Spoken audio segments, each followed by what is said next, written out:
Azam Part 105. Gandhi, somewhat hesitant at first, could in that early phase see no other route but of following Gokhale, Jinnah, and some of the other moderate leaders. This was also because Tilak had also then come around to moderate line. Gandhi did cooperate with all of them, but only until 1920. After which he clearly became the prominent voice and position. Besides, by then 1920, Gandhi had won acceptance from the British government too.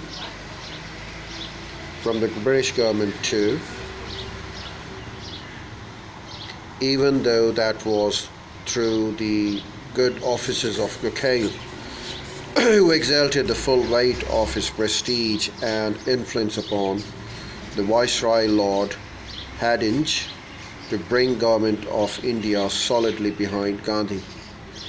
This was the period when the British government, very concerned about Jinnah, his Hindu-Muslim unity moves, were endeavouring hard to keep all India Muslim League away from the Indian National Congress. In a sense, Jinnah's position goes back a year to May 1914, when he had led Congress delegation to England to lobby with the Secretary of State and other members of the Parliament for opening up the Council of India to at least 3 non-official Indians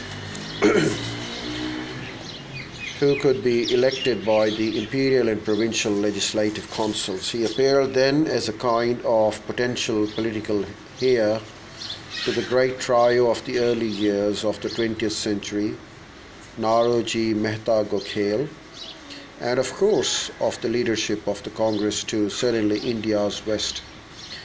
The India office, however, rejected these demands outright. It was in any event ill-timed initiative, for just about then First World War had broken out.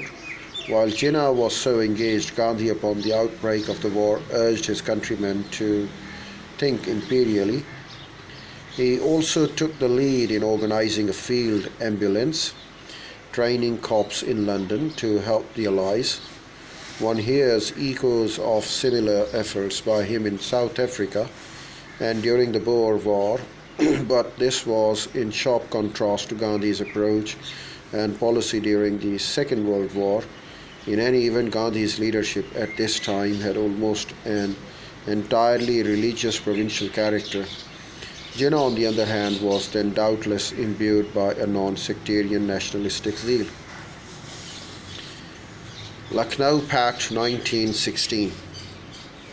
To examine this rather momentous pact, which have to travel with events as they evolved into a Congress Muslim League joint formulation of a scheme of reforms in 1916, which later came to be referred to as the Lucknow Pact of 1916. The All India Congress Committee, chaired by the Pandit Madan Mohan Mallavia in April 1916, had framed the original but still tentative proposals for discussion in the Congress Provincial Committee. In August, the All India Muslim League conducted a similar exercise with Jinnah steering the discussion.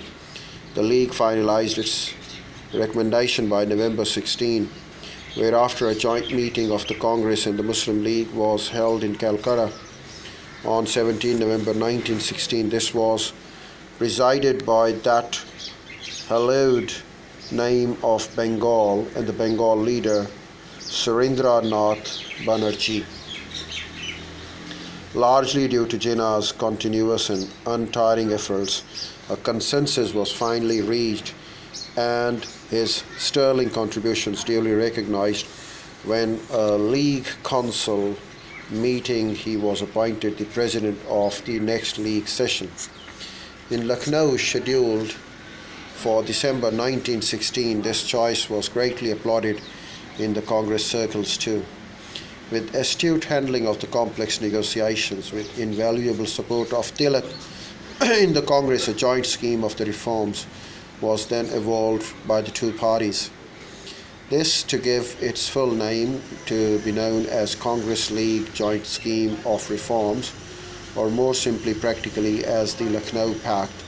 This was made possible by the signal service of Jinnah to the cause of Hindu-Muslim unity, as recorded by the Bombay Chronicle of 1 January 1916.